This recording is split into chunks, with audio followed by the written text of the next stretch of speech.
Hi అండి, అందరికీ నమస్తే. వెల్కమ్ టు మై ఛానల్ మనపల్లె రుచి. ఈరోజు మన వీడియోలో ఎంతో టేస్టీగా ఉండే మేక తలకాయ కూరని ఎలా తయారు చేయాలో తెలుసుకుందాం. ఈ తలకాయ కూర టేస్ట్ అనేది చాలా బాగుంటుంది. దీనికోసం ముందుగా ఒక తలకాయని మనం షాప్లో తీసుకున్నప్పుడే వాళ్ళు ఇలా చిన్న చిన్న ముక్కలుగా కట్ చేసి ఇస్తారు. దీంట్లోనే కొద్దిగా మనం ఉప్పు అలాగే పసుపు వేసి నీచు వాసన పోయేంత వరకు 2-3 సార్లు శుభ్రంగా కడిగి పెట్టుకోవాలి. ఇలా ఉప్పు మనం పసుపు వేసి కడగడం వల్ల దీనికి ఉన్న నీచు వాసన అంతా పోతుంది. ఈ ముక్కలు కూడా శుభ్రంగా అవుతాయి. తర్వాత దీంట్లోకి మనం మసాలాని ఇంట్లోనే తయారు చేసుకోవాలి. అలా అయితే ఈ కూర టేస్ట్ అనేది చాలా బాగా వస్తుంది. దీనికోసం ముందుగా కడాయి పెట్టుకొని ఒక 2 స్పూన్ల వరకు ధనియాలని వేయించుకోవాలి. ఇలా సిమ్లో పెట్టుకొని మనం మంచి కలర్ వచ్చేంత వరకు వీటిని ఫ్రై చేసి పక్కన పెట్టుకోవాలి.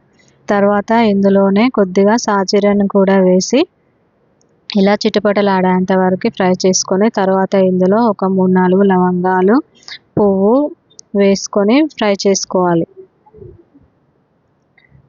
ఒక చెక్క కూడా వేసి ఫ్రై చేసుకొని పక్కన పెట్టుకోవాలి. వీటిని మిక్సీ పట్టుకోవాలి మెత్తగా పొడిలాగా.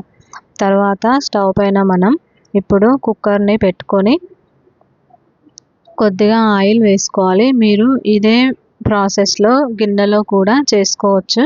నేనైతే కుక్కర్లో చేస్తున్నాను. కుక్కర్లో చేస్తే మనకి ఈ తలకాయ కూర అనేది మెత్తగా ఉడుకుతుంది, తొందరగా అవుతుంది. అందుకని కుక్కర్లోనే చేస్తున్నాను. ఇలా ఆయిల్ వేడైన తర్వాత ఇందులోనే పోపు గింజలని వేసుకోవాలి. జీలకర్ర, ఆవాలు వేసి తర్వాత మనము బిర్యానీ ఆకును కూడా వేసుకోవాలి. బిర్యానీ ఆకు వేయడం వల్ల మనకి కూర టేస్ట్ అనేది చాలా బాగా వస్తుంది.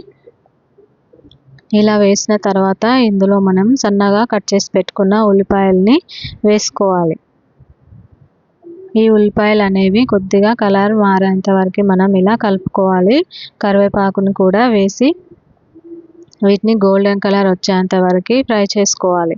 ఇలా మనం వీటిని ఫ్రై చేసుకునేటప్పుడు మంటని మీడియం ఫ్లేమ్లో పెట్టి ఫ్రై చేసుకుంటే ఉల్లిపాయలు అనేవి మాడిపోకుండా మంచి కలర్ వచ్చేంత వరకు బాగా ఫ్రై అవుతాయి. మనం మంటని హై ఫ్లేమ్లో పెడితే ఉల్లిపాయలు అనేవి తొందరగా కలర్ మారుతాయి, మాడిపోతాయి. అందుకని మంటని ఎప్పుడు మనం మీడియం ఫ్లేమ్లో పెట్టి ఫ్రై చేసుకోవాలి. ఇందులోనే అల్లం వెల్లుల్లి పేస్ట్ని కూడా వేసి పచ్చివాసన పోయేంత వరకు ఫ్రై చేసుకోవాలి. ఇలా ఒక 2-3 నిమిషాలు ఫ్రై చేసిన తర్వాత ఇందులోనే మనం సన్నగా కట్ చేసి పెట్టుకున్న టమాటా ముక్కలను కూడా వేసి ఒక 2 నిమిషాలు ఫ్రై చేసుకోవాలి. మనం ఇలా కలుపుతూ ఉండాలి, లేదంటే అల్లం వెల్లుల్లి పేస్ట్ అనేది గిన్నెకి అంటుతుంది. తర్వాత ఇందులోనే కొద్దిగా పసుపును కూడా వేసుకోవాలి. ఇలా వేసి ఈ ఉల్లిపాయలు అనేవి ఈ కలర్ వచ్చేంత వరకు అయిన తర్వాత ఇందులో మనం తలకాయ కూర ముక్కల్ని వేసుకోవాలి.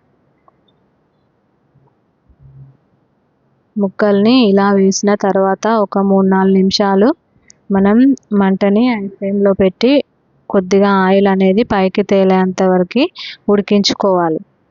ఇందులోనే ఇప్పుడు మనం కొద్దిగా కారం రుచికి సరిపడా వేసుకోవాలి. కొద్దిగా నాన్ వెజ్లో మనకి కారం ఎక్కువ ఉంటేనే టేస్ట్ ఉంటుంది. ఇందులోనే ఇప్పుడు రుచికి సరిపడా ఉప్పును కూడా వేసి అన్నీ కలిసేలాగా ఒకసారి బాగా కలుపుకోవాలి. ఇలా కలిసిన తర్వాత దీన్ని మనం మూత పెట్టకుండా ముందుగా ఒక 3-4 నిమిషాలు హై ఫ్లేమ్లో ఉడికించుకోవాలి. ఇలా ఉడికిన తర్వాత దీంట్లో కొద్దిగా చింతపండుని నానబెట్టుకొని ఆ నీళ్ళని వేసుకుంటే ఈ తలకాయ కూర టేస్ట్ అనేది చాలా బాగుంటుంది.